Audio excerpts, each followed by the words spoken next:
सब कुछ ठीक हो।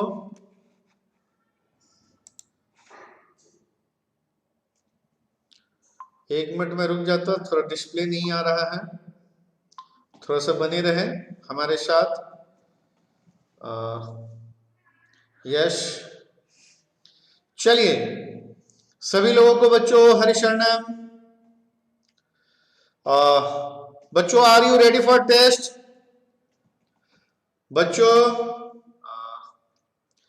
Guys are you ready for test? Hari शरणम, एमडीएस, शांत, शंकर, मुस्कान, केजीएफ, सुमित, शिवानी, सभी लोगों को हरि शरणम। चलो टेस्ट स्टार्ट करें। यस गुड़िया पांडे, आपको भी हरि शरणम। चलो दृष्टि, प्रिंस, फिर मिलेंगे, सोनू, केजीएफ, एमडीएस, यस। चलो बच्चों, here is your first question. पहला क्वेश्चन आपके स्क्रीन पे, आनुवांशिक कूट में कूटों की संख्या कितनी होती है? How many codons are present in genetic code? जल्दी से, option A 4, option B 16, option C 32 और ऑप्शन डी 64। यस, जल्दी से बच्चों बोलो, आनुवांशिक कूट में कूटों की संख्या कितनी होती है? आनुवांशिक और फिलोसफी सॉरी साइकोलॉजिस्ट राज चौरसिया, आपका नाम भी मैं ले लिया। चलिए जल्दी से जवाब दीजिए, आनुवांशिक कूट में कूटों की संख्या कितनी होती है? वेरी गुड, एकदम सही जवाब बच्चों, 64। क्वेश्चन नंबर 2, मानव मादा में अंडोत्सर्ग को प्रेरित करने वाला हार्मोन कौन है? Ovulation in female human is induced by which hormone? Which hormone? जल्दी से बच्चों, मानव मादा में अंडोत्सर्ग को प्रेरित करने वाला हार्मोन कौन है? जल्दी से देखिए। यस, वेरी गुड, आप मेरा भी नाम बोलेंगे, देव शंकर शुक्ला, बस वेरी गुड। यस, बिल्कुल सही, LH होता है बच्चों, LH होता है मादा में अंडोत्सर्ग को प्रेरित करने वाला हार्मोन LH होता है। चलिए नेक्स्ट क्वेश्चन, भ्रूण कोश की उत्पत्ति निम्नांकित में किससे होती है? लघु बीजाणु से, लघु बीजाणु धानी से, गुरु बीजाणु से और प्राग नलिका से। ध्यान से देखिए, embryo sac is originated from which of the following structure? जल्दी से बच्चों, एकदम यस, देखिए भ्रूण कोश की उत्पत्ति निम्नांकित में से किससे होती है? लघु बीजाणु से, लघु बीजाणु धानी से, गुरु बीजाणु से और पराग नलिका से। यस, क्वेश्चन नंबर लिख के बच्चों जवाब भेजो, क्वेश्चन नंबर लिख के जवाब भेजिए। यस, बिल्कुल सही, गुरु बीजाणु से, गुरु बीजाणु से। नेक्स्ट क्वेश्चन बच्चों, एड्स के लिए इनमें से कौन जांच उपयुक्त है? एड्स के लिए इनमें से कौन सा जांच उपयुक्त है? Which one is applicable for screening test of AIDS? PCR, western blot, ELISA and southern blot. जल्दी से, और आपको पता ही होगा किससे एड्स का जांच किया जाता है, ये आप बेहतर जानते होंगे। ओहो, 4 गलत, बहुत गलत जवाब बाबू, बहुत ही। खुशबू, आपको भी हरि शरणम। ELISA से एड्स की जांच होती है, ELISA से एड्स की जांच होती है। ध्यान से देखिए बच्चों, ELISA से एड्स की जांच होती है, ELISA जांच एड्स के लिए किया जाता है। ध्यान में रखिए बच्चों, निम्नांकित में कौन एंजाइम PCR तकनीक में इस्तेमाल होता है? Which type of enzyme is used in PCR technology? PCR actually जो टेक्नोलॉजी है, आपको पता ही होगा, PCR तकनीकी से बाबू DNA की कॉपी तैयार की जाती है। PCR टेक्नोलॉजी जो होता है, यह DNA की कॉपी को तैयार करने के लिए होता है, DNA की कॉपी तैयार के लिए होती है। डीएनए की कॉपी तैयार की जाती है, इस प्रोसेस का नाम होता है पीसीआर टेक्नोलॉजी। और डीएनए का काम क्या है आप जानते ही हैं, जो डीएनए से पता चलता है आप उसी वंशज के हो या नहीं हो, आपके भाई बहन एंड सभी लोगों की। और इस बार भी आप लोग गलत जवाब आता हुआ। और टैग पॉलीमेरेज एंजाइम यूज होता है बाबू पीसीआर टेक्नोलॉजी में। बच्चों ये सब लगभग बोर्ड के लिए एकदम वीवीआई क्वेश्चन होते हैं, ये सब बोर्ड मॉडल क्वेश्चन है, एकदम बोर्ड मॉडल क्वेश्चन है, एकदम बच्चों बहुत अच्छे से इसको कीजिए। चलिए नेक्स्ट क्वेश्चन बच्चों, डीएनए उंगली छापी का आधार क्या है? नाइट्रोजनी क्षार, अनुक्रम में त्रुटि, अनुक्रम में बहुरूपता, डीएनए द्विगुणन, इनमें से सभी। The basis of DNA fingerprinting is error in base sequence, polymorphism in sequence, DNA replication and all of these। जल्दी से बच्चों, और आपको पता ही होगा डीएनए उंगली छापी का जो आधार होता है, डीएनए का जो उंगली छापी होता है, इस प्रोसेस से हम लोग जो अपने पूर्वज हैं उनकी जानकारी लेते हैं, हमारे पिता कौन है, हमारा बेटा कौन है, दैट मींस हम एक रिलेशनशिप को जो बांधते हैं उसमें यह डीएनए उंगली छापी काम आता है। बिल्कुल, जल्दी से क्वेश्चन नंबर लिख के जवाब भेजिए। जी हाँ बाबू, बिल्कुल सही, डीएनए रिप्लिकेशन, डीएनए द्विगुणन। नेक्स्ट क्वेश्चन बच्चों, ऊर्जा का स्थानांतरण एक कोशीय स्तर से दूसरे में कितना प्रतिशत होता है? The percentage of energy transferred from one trophic level to another is A 5%, B 10%, C 15% and D 20%। जल्दी से देखिए बच्चों, एकदम जल्दी से आपको मैं बस ये बता दूं, ये ऊर्जा स्थानांतरण का जो नियम है यह 1942 ईस्वी में लिंडेमैन ने दिया था। 1942 ईस्वी में इन्होंने आहार श्रृंखला का ऊर्जा स्थानांतरण का नियम दिया था। आहार श्रृंखला का ऊर्जा स्थानांतरण का नियम दिया था। ऊर्जा स्थानांतरण का नियम इन्होंने दिया था, लिंडेमैन ने 1942 ईस्वी में दिया था। जी हाँ, बिल्कुल सही जवाब आपका बच्चों, 10% एकदम सही जवाब है। नेक्स्ट क्वेश्चन, जीवाणु एवं कवक क्या होते हैं? बैक्टीरिया एंड फंगिया उपभोक्ता होते हैं, द्वितीयक उपभोक्ता होते हैं, अपघटक होते हैं और इनमें से सभी होते हैं। अपघटक उपभोक्ता तथा उत्पादक के मृत शरीर पर निर्भर करता है। ध्यान से बच्चों याद होगा आपको, अपघटक उपभोक्ता तथा उत्पादक के मृत शरीर पर निर्भर करता है। ध्यान से, जीवाणु एवं कवक क्या होते हैं, इसे समझने में परेशानी नहीं होनी चाहिए। बिल्कुल सही जवाब अपघटक, और अपघटक जो होता है वह उपभोक्ता तथा उत्पादक के मृत शरीर पर निर्भर करता है। याद रखिएगा बच्चों, अपघटक जो होता है वह उपभोक्ता तथा उत्पादक दोनों के मृत शरीर पर निर्भर करता है, इसलिए अपघटक का ध्यान रखिएगा। चलिए question number 9, next question, methanogens इनमें से क्या उत्पादित नहीं करता है? Methanogens do not produce methane, oxygen, carbon dioxide, hydrogen sulphide. जल्दी से बच्चों सोचिए, मिथेनोजेंस इनमें से क्या उत्पादित नहीं करता है?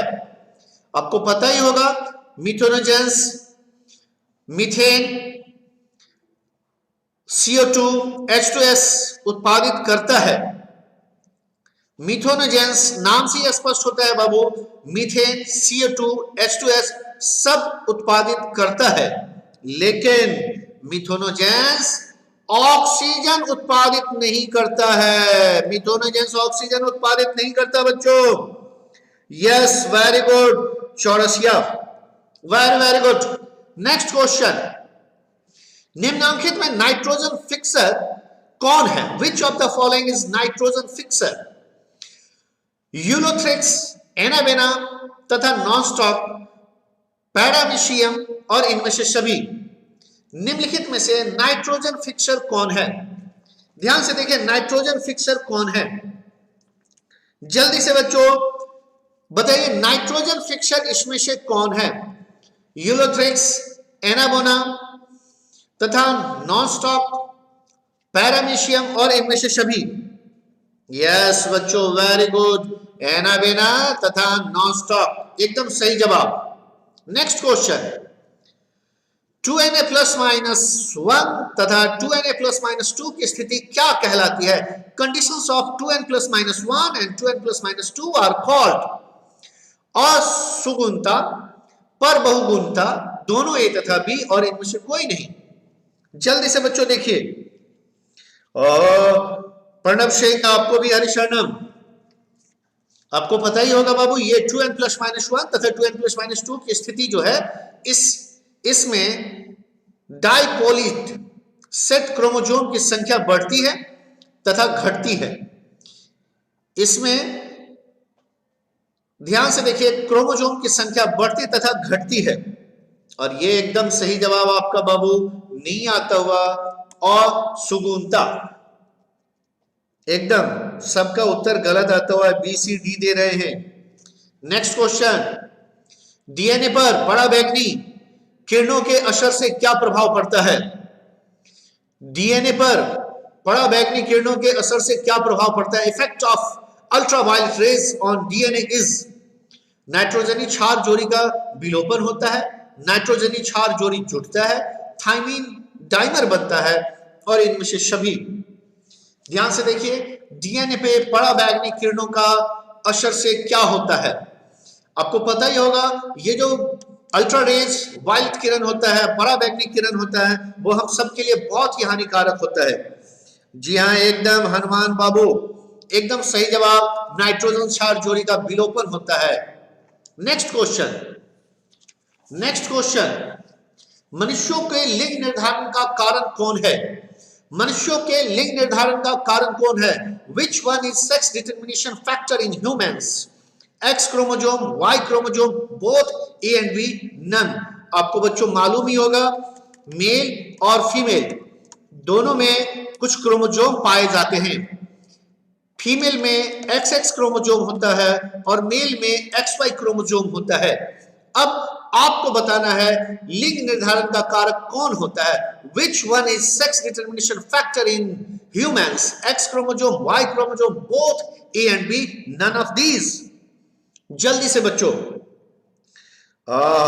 गलत है भी दोनों, बिल्कुल गलत जवाब बाबू, केवल वाई क्रोमोसोम, केवल वाई क्रोमोसोम बच्चों लिंग निर्धारण का कारक होता है, क्योंकि फीमेल में XX क्रोमोसोम होता है और मेल में XY क्रोमोसोम होता। समाज में गलत अवधारणा है जो फीमेल के ऊपर डिपेंड करता है लड़का या लड़की का होना, बिल्कुल गलत बात बच्चों। सही बात यह है, यह मेल पे डिपेंड करता है। अगर मेल से क्रोमोसोम अगर वाइज आएगा फीमेल में तो XY क्रोमोसोम बनता है और उस समय में चाइल्ड जो होता है वो बॉयज होता है, और अगर मेल से X क्रोमोसोम ही जा पाता है तो उस सिचुएशन में फिर से चाइल्ड जो होता वो एक बेबी होता, गर्ल बेबी होता, वो एक गर्ल बेबी होता। तो बच्चों सही मायने में क्रोमोसोम जो डिपेंड करता है, वाई क्रोमोसोम पे सेक्स डिटरमिनेशन डिपेंड करता है। नेक्स्ट क्वेश्चन, आर्कियोप्टेरिक्स किस काल में पाया जाने वाला जीवाश्म पक्षी था? ध्यान से देखिए बाबू, जुरासिक काल में, कार्बोनिफेरस काल में, त्रिआसिफ काल में और कैट्रेसियस काल में। सबसे पहले बच्चों जान लीजिए आखिरकार ये क्या होता क्या था। तो ध्यान से देखिए, जो वैसे रेंगने वाले चलने वाले जीव, रेप्टाइल वो जीव होता था जो रेंग कर चलने वाला था, और एवस उड़ने वाला था। रेप्टाइल रेंग कर चलने वाला जीव था और एवस उड़ने वाला था। तो यह जीव जुरासिक काल में, ध्यान से देखिए, आर्कियोप्टेरिक्स जो जीव था वह जुरासिक काल में पाया जाता था, जुरासिक काल में पाया जाता था। जो रेप्टाइल तथा एबेस के बीच का संयोजक करी था। ध्यान से बच्चों इनके बारे में जान लीजिए। ये जो है यह हमारा रेप्टाइल तथा एबेस के बीच की करी से बना हुआ था। यह बिल्कुल जुरासिक पार्क। क्वेश्चन नंबर 15, जंतुओं तथा पौधों के बीच संयोजी करी कौन है? Which one is the connecting link between animal and plant? जीवाणु, विषाणु, युगलिना, अमीबा। जल्दी से बच्चों, जंतुओं तथा पौधों के बीच संयोजी करी कौन सी है? जंतुओं तथा पौधों के बीच संयोजी करी कौन सी है? आपको पता ही होगा। इसमें कुछ गुण जंतुओं को तथा कुछ गुण पादप का पाया जाता है।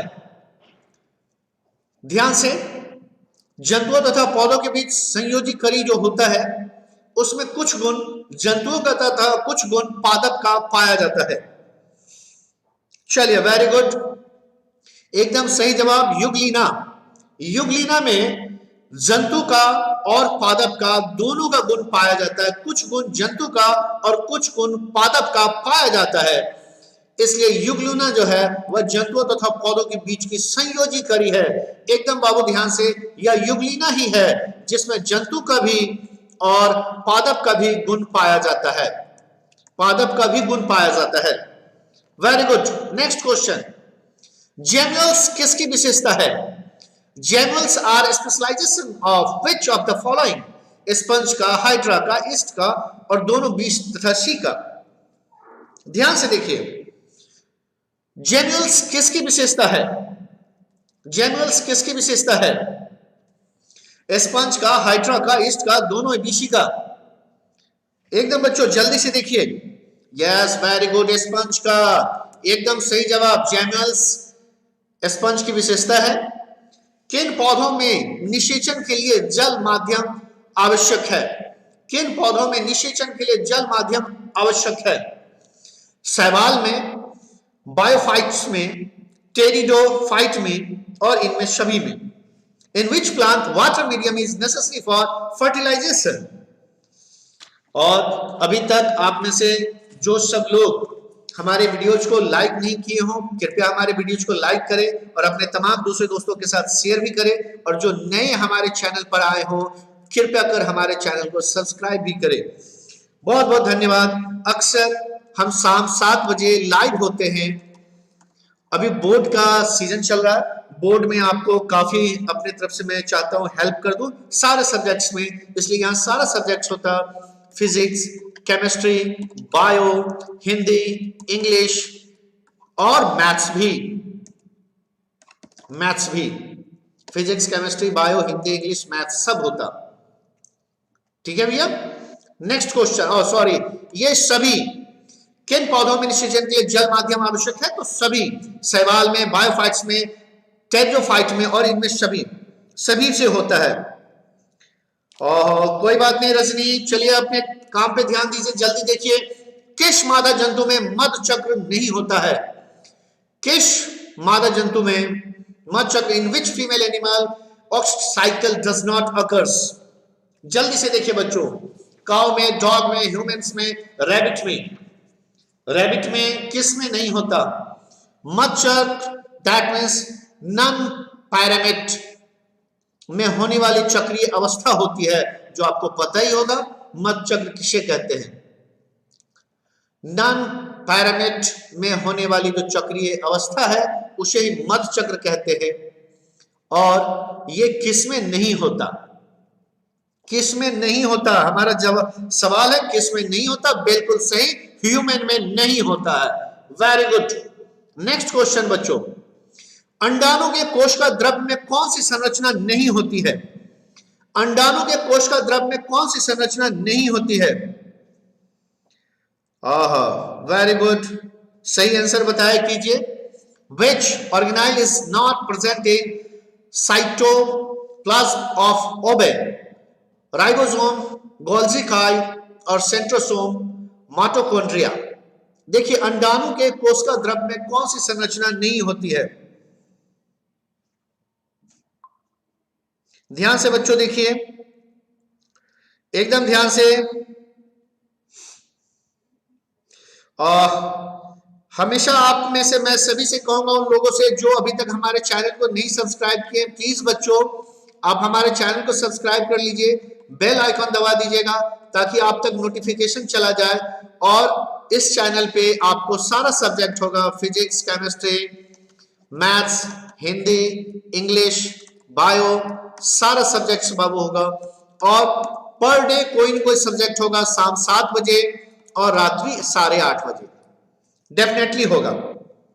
चलिए, बिल्कुल सही जवाब बच्चों आपका सेंट्रोसोम, अंडाणु के कोश का द्रव में कौन सी संरचना नहीं होती? तो सेंट्रोसोम संरचना नहीं होती है। 20 ट्रेपोनेमा पैलिडियम किस बीमारी का रोग जनक है? ट्रेपोनेमा पैलिडियम किस बीमारी का रोग जनक है? Treponema pallidum is causal organism of which disease? Syphilis, gonorrhoea, हॉपरिश और क्षय रोग। जल्दी से देखिए बच्चों, यह किस ट्रेपोनेमा पैलिडियम किस बीमारी का रोग जनक है? बिल्कुल साइकोलॉजिस्ट राज चौरसिया, ये सब पूछा हुआ क्वेश्चन नहीं है, एक मॉडल सेट है, एक मॉडल पेपर है, एक मॉडल पेपर है बोर्ड के लिए, बोर्ड के लिए बाबू एक मॉडल पेपर है। यस, वेरी गुड, आपका जवाब गलत जाता हुआ बाबू। ट्रेपोनेमा पैलिडियम सिफिलिस, सिफिलिस बीमारी के लिए होता, सिफिलिस बीमारी के लिए होता। नेक्स्ट क्वेश्चन, टी साइशिलूप निम्नांकित किस आरएनए में पाया जाता है? राइबोसोमल आरएनए में, संदेशवाहक आरएनए में, स्थानांतरण आरएनए में, और इनमें से सभी में। T psi C loop is found in which of the following RNA? Small RNA, mRNA, tRNA, all of this. जल्दी देखिए बच्चों, और मैं देख रहा हूं जो क्वेश्चन कब का चला गया और उसका आंसर अब आ रहा है। जी हाँ, बिल्कुल सही जवाब। ओहो, फिर आप लोगों का गलत। स्थानांतरण आरएनए में, टीआरएनए में, स्थानांतरण आरएनए में पाया जाता है। नेक्स्ट क्वेश्चन बच्चों, प्रतिलेखन की क्रिया में किस एंजाइम की आवश्यकता होती है? Which enzyme is required in the process of transcription? ध्यान से बच्चों, DNA polymerase 1, DNA polymerase 3, helicase, RNA polymerase. ध्यान से देखिए। Hi sir, good evening. Shivangi Arya sir, मतलब इस क्वेश्चन से बोर्ड में आएगा क्या? साइकोलॉजिस्ट राज चौरसिया, जिंदगी में ये मत सोचो बच्चों जो ये क्वेश्चन आएगा ही। बच्चे, क्वेश्चन तो सिर्फ क्वेश्चन होता है, आप सिर्फ उसमें प्रैक्टिस करो। और अगर बोर्ड में पूछा जाने वाला क्वेश्चन मुझे पता ही होता तो आपको लगता नहीं जो ये क्वेश्चंस देख के सरकार मेरे साथ क्या व्यवहार करती। सो प्लीज साइकोलॉजिस्ट चौरसिया, मुझे लगता है आप समझदार हैं, आपको बस सिर्फ प्रैक्टिस करना चाहिए। क्वेश्चन तो क्वेश्चन होता, क्वेश्चन का ना तो कोई जात होता ना तो कोई क्या कहोगे, दैट्स ऑल। जी हाँ बाबू, एकदम सही जवाब। आरएनए पॉलीमेरेज, प्रतिलेखन की क्रिया में किस एंजाइम की आवश्यकता होती है? तो आरएनए पॉलीमेरेज की आवश्यकता होती है। 23 कीटों तथा पक्षियों के पंख किस तरह के अंग कहलाते हैं? समजात, असमजात, अवशेषी और इनमें से कोई नहीं। यहां ध्यान से मैं आपको छोटा सा डिफरेंस बता दूं।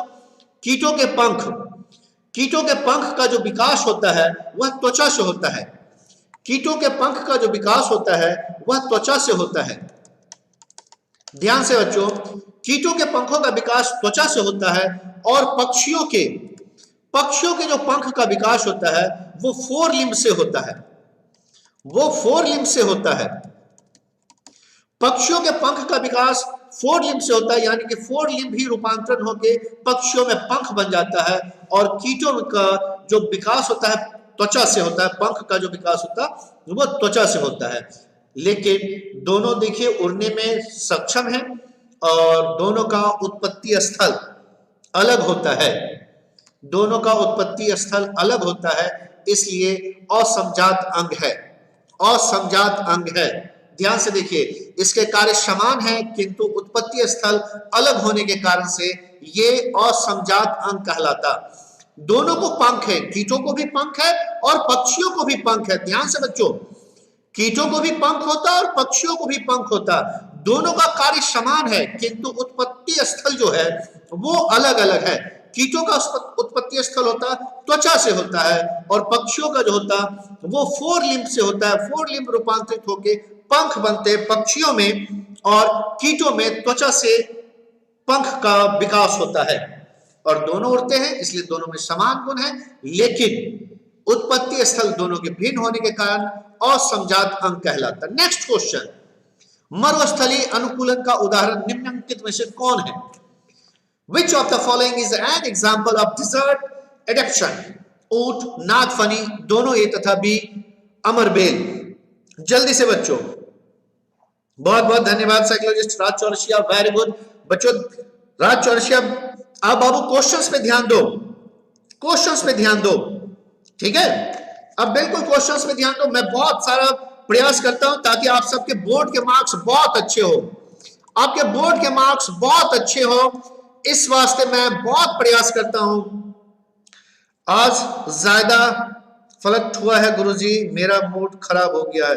अच्छा कोई बात नहीं पांडे जी, आज चुपचाप आप अपना आंसर दीजिए जैसा मैं चुपचाप आंसर देता हूं। यस वेरी गुड, दोनों ए और बी।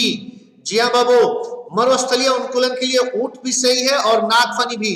ऊंट के पैर में लगा होता और नागफनी का जड़ में होता। वेरी गुड, सही जवाब दोनों ए तथा B.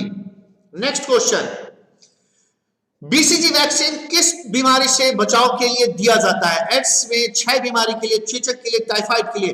BCG vaccine is introduced to prevent against which of the following diseases? AIDS, tuberculosis, chicken pox and typhoid.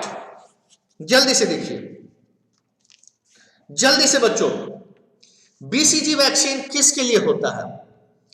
और मुझे खुशी होगी जो आपको पता ही होगा, जो ये एड्स के लिए अभी तक कोई वैक्सीन नहीं आई है, आपको पता ही होगा। और क्षय बीमारी के लिए जो टीका होता है वही बीसीजी है। बीसीजी सब्जेक्टिव क्वेश्चन बताइएगा। बिल्कुल, इस बार शायद ना करा पाऊं, नेक्स्ट टाइम से मैं सब्जेक्टिव क्वेश्चन भी कराऊंगा। और इस बार के लिए अगेन सॉरी, मैं देखता हूं शायद टाइपिस्ट डाला है या नहीं, मुझे नहीं पता, मैं देखता हूं, अगर होगा तो मैं कराऊंगा, अदरवाइज नेक्स्ट टाइम से सब्जेक्टिव क्वेश्चन भी बाबू कराऊंगा। चलिए ध्यान से देखिए, नेक्स्ट क्वेश्चन, निम्नलिखित में रैबीज बीमारी का रोग जनक कौन है? Rabies disease is caused by which causal organism in the following? जीवाणु, विषाणु, प्रोटोजोआ और इनमें से ए तथा सी।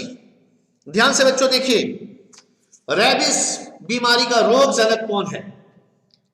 जी हां, ध्यान से, आपको पता ही होगा रैबिस बीमारी किसके काटने से होता है या क्या। तो रैबिस बीमारी का रोग जनक कौन है? जीवाणु, विषाणु, प्रोटोजोआ और इनमें ए तथा सी। लॉन्ग वाला सर क्वेश्चन करवा दीजिएगा चौरसिया। बिल्कुल चौरसिया, इस बार शायद मेरे से मिस हो जाए, पर नेक्स्ट टाइम से जरूर करवा दिया करूंगा।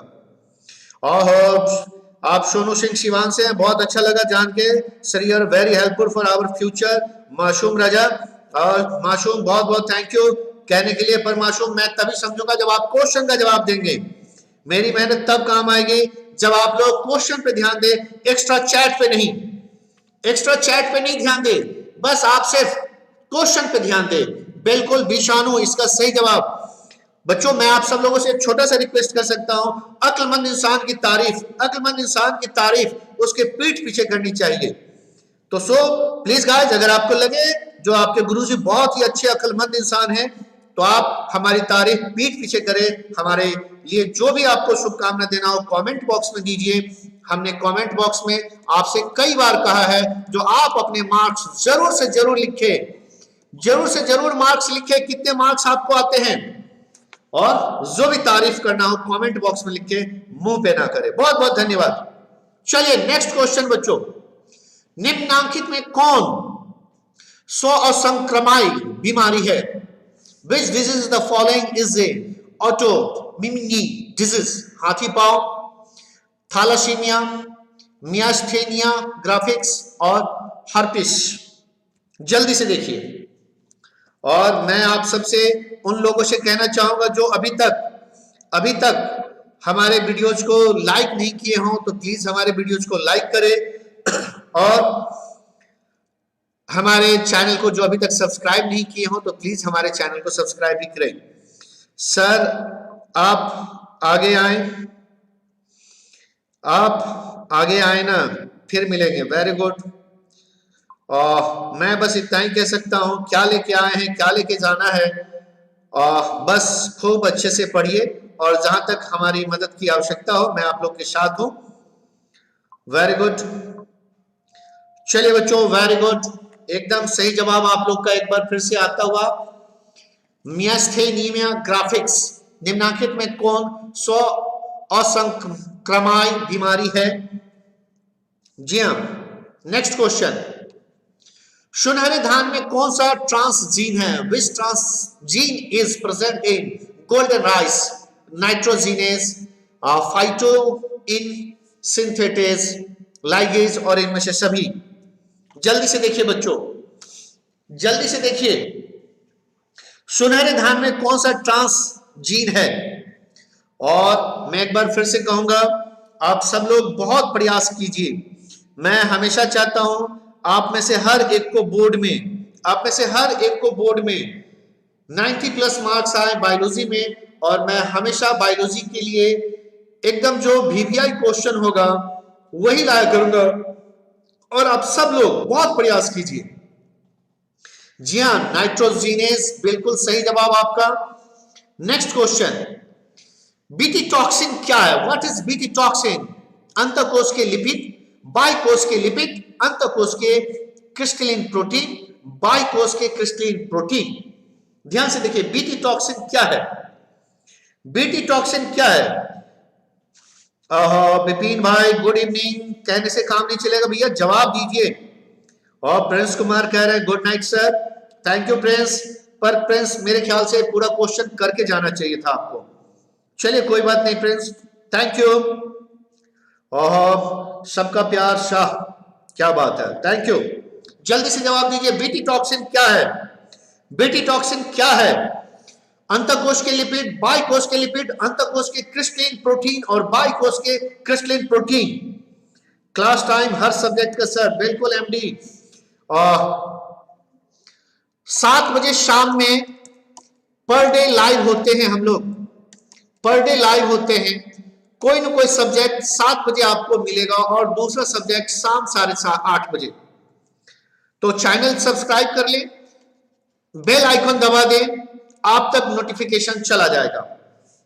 चलिए बच्चों, बिल्कुल बाह्यकोश के क्रिस्टलिन प्रोटीन, बीटी टॉक्सिन बाह्यकोश के क्रिस्टलिन प्रोटीन होता है। नेक्स्ट क्वेश्चन, निम्नलिखित में कौन मछली की विदेशी प्रजाति है? Which of the following is exotic variety of fish? इसमें से कौन सी विदेशी प्रजाति की मछली है? आप में से जो लोग मछली खाते होंगे उन्हें पता ही होगा कि इनमें से कौन सी मछली की प्रजाति विदेशी है। लेकिन सर आज लेट थे आप, और sorry psychologist Chaurasia, 1-2 minute late को काउंट नहीं कीजिए। इस पे अर्ज है एक छोटी सी लाइन, जिक्र तो मेरा इंतजार के हर फसाने में हुआ होगा। जिक्र तो हमारा इंतजार के हर फसाने में हुआ होगा, तो फिर क्या हुई जो थोड़ी देर हुई आने में। बहुत बहुत धन्यवाद साइकोलॉजिस्ट चौरसिया, बहुत बहुत धन्यवाद।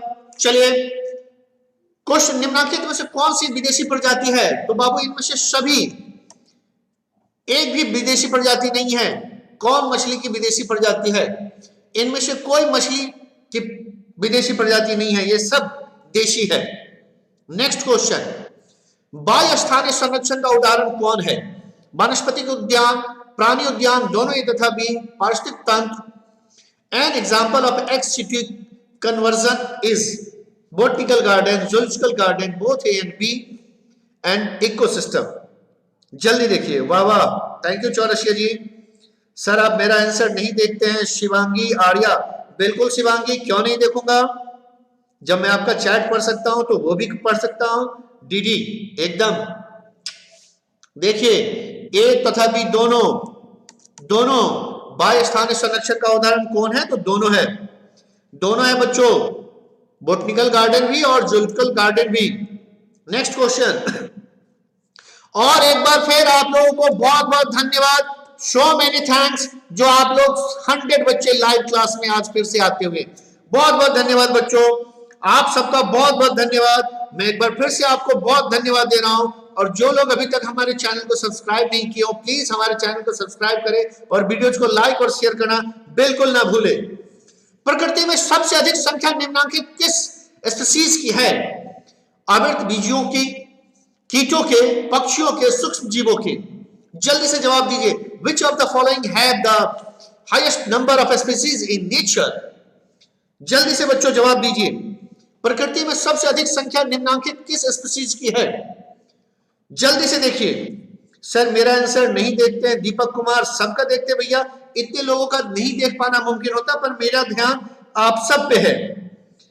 TX sir most welcome. Shivangi very good, thank you Shivangi. 30 number वाला आंसर गलत है सर, बिल्कुल नहीं। आप आइएगा कल मेरे से क्लास में मिल लीजिएगा, मैं आपको समझा दूंगा। 30 नंबर इनमें से कोई नहीं है, मछली की कोई भी प्रजाति उसमें विदेशी नहीं है। चलिए गुरु आप अपना पोयम सुनाइए ना, क्या बात है। और चलिए आज नहीं, फिर कभी हिंदी के क्लास में आपको पोयम सुनाऊंगा। चलिए बहुत बहुत धन्यवाद। जिया बाबू, कीटों की बहुत ही ज्यादा प्रजाति है कीटों की। नेक्स्ट क्वेश्चन, संकटग्रस्त स्पीशीज के लिए बाह्य स्थानीय संरक्षण का एक उदाहरण कौन है? राष्ट्रीय उद्यान, हिमकारी परीक्षण, सुरक्षित जैव मंडल, पशु विहार। जल्दी से देखिए, मेरा नाम नहीं देख रहे हैं, सूर्यांशी, प्रणव सिंह भैया, मैं तो सबका नाम देख रहा हूं पर इतना बोल नहीं पाता हूं। आप कहाँ रहते हैं सर? मैं तो यहीं रहता हूं गुरुकुल में, आपके सामने में, गुरुकुल काशीपुर समस्तीपुर। सर मुझे आपसे कुछ क्वेश्चन पूछने हैं कि बिल्कुल आ जाइए, गुरुकुल पे आ जाइए, बिल्कुल हमसे मुलाकात हो जाएगी। आप कहाँ से पढ़ाते हैं? गुड़िया चौधरी, या मैं समस्तीपुर काशीपुर से पढ़ा रहा हूँ, गुरुकुल से लाइव आप देख रहे हैं अभी। जी हाँ, संकटग्रस्त स्पीशीज के लिए बाह्य स्थानीय संरक्षण का जो एक बेहतरीन उदाहरण है वो है हिमकारी परिरक्षण।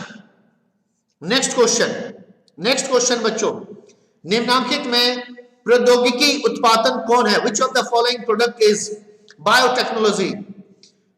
हेम्यूलिन, Flavr Savr, GM first crops, और इनमें से सभी। जल्दी से देखिए, जल्दी से बच्चों देखिए, और मैं आप में से उन तमाम लोगों से बार बार रिक्वेस्ट कर रहा हूं जो अभी तक हमारे चैनल को सब्सक्राइब नहीं किए हैं, कृपया हमारे चैनल को सब्सक्राइब करें और वीडियोज को लाइक करें। गुड़िया, मैं आपका आंसर्स को कितनी बार देखता हूं, गुड़िया पांडे, आप इसके लिए ध्यान ना दे, मैं हमेशा सबका देखता हूं, ठीक है गुड़िया, आप इसके लिए बिल्कुल परेशान ना हो। जी हाँ बिल्कुल, इनमें से सभी हैं बाबू। प्रौद्योगिकी उत्पाद कौन है? तो सभी हैं।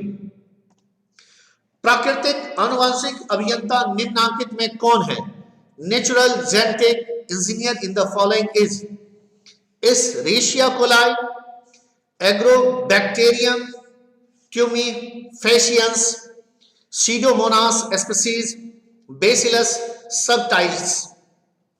ध्यान से देखिए, प्राकृतिक आनुवंशिक अभियंता निम्नलिखित में कौन है? और एक बार 110 स्टूडेंट्स लाइव में होने के लिए आप लोगों को दिल से बहुत बहुत धन्यवाद, दिल से बहुत बहुत धन्यवाद। ऐसे ही आप हमारा मनोबल बनाते रहे, और आप सभी लोगों से रिक्वेस्ट है प्लीज हमारे वीडियोज को लाइक करें, और जो नए आए हों वो हमारे चैनल को जरूर सब्सक्राइब करें। जी हाँ, इस रेशिया कोलाई आनुवांशिक अभियंता हैं, प्राकृतिक आनुवांशिक अभियंता हैं। हाथी के लिए संरक्षित क्षेत्र निम्नलिखित में कहां है? पलामू पशु विहार, पेरियार पशु विहार, सिमलीपाल पशु विहार और इनमें से सभी। विच one is protected area for elephants? ध्यान से देखिए, विच one is protected area for elephants? जल्दी से देखिए। और शर्मन कुमार ताली बजाते हुए, बहुत बहुत धन्यवाद शर्मन।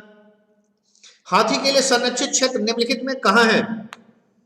यह जल्दी से देखिए। बी सर मेरा चैट नहीं देख रहे हैं सचिन कुमार भैया, मैं सबका देख पा रहा हूं पर मुमकिन नहीं है इतने लोगों का देख के जवाब देना। मैं देख सब कर रहा हूं। यस वेरी गुड, एकदम सही जवाब भैया। और इनमें से सभी हाथी के लिए संरक्षित क्षेत्र है। नेक्स्ट क्वेश्चन, अम्लीय वर्षा करने वाले प्रदूषक निम्नलिखित में कौन है? Which pollutant is responsible for acid rain?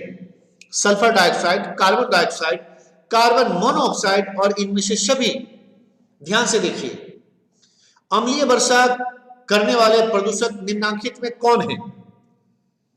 और इंडियन आर्मी आपका भी धन्यवाद, मैं देख लिया सब लोगों का।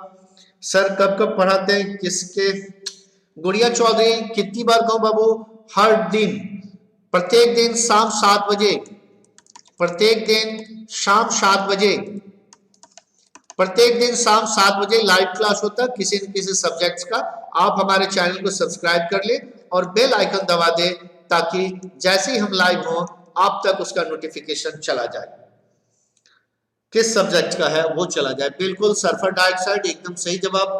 नेक्स्ट क्वेश्चन बच्चों, ग्रीन हाउस हरितघर गैस से क्या सोखती है? ग्रीन हाउस गैसें क्या सोखती है? अवरक्त विकिरण, पराबैंगनी विकिरण, दोनों ए तथा बी, गामा किरणें। Greenhouse gases absorb which of the following?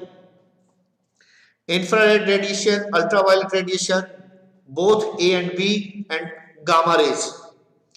C option both A and B and D option gamma rays, gamma rays। जल्दी से जवाब दीजिए। सर हम गलत बढ़िया लिए थे, क्या बात है। KGF thank you. जी हाँ बिल्कुल, अवरक्त किरणें इंफ्रारेड रेडिएशन को ग्रीन हाउस सोखती है। नेक्स्ट क्वेश्चन, जल में भारी धातु प्रदूषक निम्नलिखित में कौन है? Which of the following is a heavy metal water pollutants? Nickel, arsenic, both A and B और फास्फोरस। जल्दी से बच्चों, जल में भारी धातु प्रदूषक निम्नलिखित में कौन है? Which of the pollutants? Nickel, arsenic, both A and B and phosphorus. जी हाँ बिल्कुल सही जवाब कुछ लोगों का आता हुआ। इंडियन एयरफोर्स बॉय सर मेरा भी हो गया खुश। केशव केमिस्ट्री का क्लास कितने बजे होगा? कल केमिस्ट्री होगा 7 बजे। सर मुझे मैथ्स में प्रॉब्लम है, मैं गुरुकुल पे आ के सवाल पूछ सकता हूँ? बिल्कुल सचिन, आप क्लास में आके पूछ सकते हैं, क्लास में बिल्कुल पूछ सकते हैं, क्लास तो पर डे होता। जी हाँ बिल्कुल, आर्सेनिक सबसे हैवी मेटल होता। नेक्स्ट क्वेश्चन, सब्जियों में निम्नलिखित कौन नुकसान पहुंचाता है? PAN, फ्लोराइड, दोनों ए तथा B, carbon dioxide. Which of the following is harmful for vegetables? PAN, fluoride, both A and B and CO2। कितने बजे से केमिस्ट्री का क्लास होगा? कल शाम 7 बजे से केमिस्ट्री का क्लास होना, और सॉरी कल शाम 7 बजे मैथ्स का क्लास होगा। और शायद देख लीजिए कल आपको नोटिफिकेशन हो जाएगा। आप चैनल सब्सक्राइब कर लीजिए और बेल आइकन को दबाना बिल्कुल ना भूले, नोटिफिकेशन चला जाएगा। जी हाँ बिल्कुल एकदम सही जवाब, बोथ ए एंड बी। सब्जियों में दोनों नुकसानदायक होता है, PAN and fluoride. Next question, relaxin का स्राव कहां से होता है? अपरा, कॉर्पस, ल्यूटियम से, दोनों ए तथा बी, अंडाणु से। जल्दी से देखिए, रिलैक्सिन का स्राव कहां से होता है? रिलैक्सिन इज सेक्रेटेड बाय, कहां से होगा? ध्यान से देखिए, लाइव आके क्लास चला रहे हैं क्या? बिल्कुल लाइव आके क्लास चला रहे हैं भैया। आप बिल्कुल 1 मिनट में देख लूं।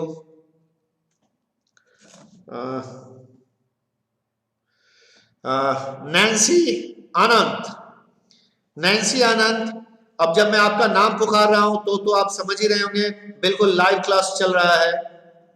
नैन्सी आनंद, लाइव क्लास हो रहा है। जी हाँ, 41 का जवाब आप लोग बिल्कुल सही देते हुए, और प्लेजेंटा अपरा सही जवाब है। और लास्ट ऑब्जेक्टिव का क्वेश्चन, अंडोत्सर्ग किस में कार्यान्वित होता है? अंडोत्सर्ग किस में कार्यान्वित होता है? रिलैक्सेशन आपको पता ही होगा, हार्मोनिका स्राव ओवरी तथा प्लेजेंटा दोनों से होता है, और अंडोत्सर्ग ओवरी से अंड विमोचन ओवुलेशन कहलाता है। आपको ध्यान नहीं होगा, रिलैक्सेशन हार्मोन का स्राव ओवरी तथा प्लेजेंटा दोनों से होता है, और ओवरी से अंड विमोचन ओवुलेशन कहलाता है। तो इसका ओवरी सही जवाब होता। कब तक होगा लाइव क्लास सर? विकास कुमार, बस आप शॉर्ट क्वेश्चन आपके आते हुए, आज ये कंप्लीट मॉडल सेट है, ये कंप्लीट मॉडल सेट है। आप लोग पूछ रहे थे, वो एक कंप्लीट मॉडल सेट आ गया। इसमें लॉन्ग शॉर्ट सारा क्वेश्चन है। देखिए, पहला शॉर्ट क्वेश्चन में समजालिक तथा विषमजालिक के उदाहरण सहित अंतर स्पष्ट करें। दूसरा क्वेश्चन, मानव अंडाणु की संरचना का नामांकित चित्र बनाए। बच्चों, इसे यहां कर पाना थोड़ा सा वो है, आप सब लोग खुद बनाने का प्रयास करें। डाउन सिंड्रोम पर एक संक्षिप्त टिप्पणी लिखे। डीएनए उंगली छाप से आप क्या समझते हैं? अभी अभी ऑब्जेक्टिव में मैं इस पे चर्चा भी किया था। जीवाश्म विज्ञान से क्या समझते हैं? विभिन्न महाकल्पों के नाम बताएं। बी डीएनए तथा जेड डीएनए में 4 अंतर बताएं। पुनर्योग्स डीएनए प्रौद्योगिकी के प्रक्रम के चरणबद्ध अनुक्रम को लिखें। सर प्लीज इंग्लिश का नोट सेंड कीजिए। क्या बात है नैन्सी, मैं कैसे सेंड कर सकता हूं? ये YouTube से लाइव होता, लाइव में आपको नहीं भेज सकता, बस आप वहां स्क्रीनशॉट ले लीजिए। तालाबीय पारिस्थितिक तंत्र को सिर्फ चित्र द्वारा दर्शाएं। जल विद्युत का संचलन क्या है, इसकी 2 उपयोगिताओं को बताएं। दाद रोग के रोगजनक संक्रमण के कारण, लक्षण तथा उपचार के बारे में बताएं। एंटीजेंस तथा एंटीबॉडी को परिभाषित करें। निम्नांकित किन्हीं 2 पर उदाहरण सहित टिप्पणी लिखें। राष्ट्रीय पशु विहार, सुरक्षित जैव मंडल और पवित्र उपवन। चिकित्सा एवं मानव स्वास्थ्य में जैव प्रौद्योगिकी के किन्हीं 4 उपयोगिताओं के बारे में लिखे। निम्नांकित पर उदाहरण सहित संक्षेप में लिखे। जैविक खाद, प्रतिजैविक। जल प्रदूषण के विभिन्न कारणों का संक्षेप में वर्णन करें। गन्ना तथा फूल गोभी की 2 उन्नत किस्मों के नाम बताएं। निम्नांकित में किन्हीं 2 पर संक्षेप में लिखें। सर टेलीग्राम पे PDF लोड कर दीजिए। वाह, धन्यवाद भैया सजेस्ट करने के लिए। निम्नांकित किन्हीं 2 को परिभाषित करें। पोषी स्तर, पारिस्थितिकी पिरामिड, उत्तक संवर्धन, भ्रूण संवर्धन। दीर्घ उत्तरीय क्वेश्चन। लघु उत्तरीय क्वेश्चन में मैं आप सब लोगों से इतना ही कह सकता, सबसे पहले इन 18 क्वेश्चंस में से आप सेलेक्ट कीजिए जो हमें किन 10 क्वेश्चंस का जवाब देना है। अदरवाइज आप लंबे लंबे क्वेश्चंस का जवाब देने में लग जाएंगे। संतोष, आपकी बात सही है, उत्तर बताने में थोड़ा सा टाइम लगेगा, काफी टाइम हो जाता है। सर इंग्लिश का कब क्लास होता है? मैं फर्स्ट क्लास ही आपका ज्वाइन कर, पता नहीं था, मेरा सिलेबस बहुत पीछे है। कोई बात नहीं नैन्सी, आप बस बेल आइकन दबा दीजिएगा, नोटिफिकेशन आ जाएगा, देख लीजिएगा। चलिए फिर, गुणसूत्रीय विपतन से क्या समझते हैं? निम्नांकित को समझावे। विलोपन, द्विगुणन, प्रतिलोमन। निम्नांकित प्रश्नों के उत्तर दे। प्रारंभ कूट तथा समापन कूट में के नाम लिखे। प्रतिलेखन से आप क्या समझते हैं? प्रोटीन संश्लेषण में राइबोसोम की क्या भूमिका है? निम्नलिखित में अंतर स्पष्ट करें। कीट परागन तथा पक्षी परागन। लामार्कवाद तथा डार्विनवाद में अंतर स्पष्ट करें। निम्नलिखित में किन्हीं दो का वर्णन करें। एड्स, विकिरण प्रदूषण और द्विनिषेचन। विकास सर क्यों नहीं आए बाबू, ये तो अब कल ही पता चलेगा वो क्यों नहीं आए। निम्नलिखित को केवल चित्र द्वारा दर्शाएं। मानव मादा के अंडाशय का अनुप्रस्थ काट में पुटकों को दर्शाते हुए नामांकित चित्र बनाएं। मानव वृषण के अनुप्रस्थ काट का नामांकित चित्र बनाएं। और निम्नांकित में किन्हीं दो का वर्णन करें। सूक्ष्म प्रजनन के लाभ, ध्वनि प्रदूषण, जैव विविधता संरक्षण।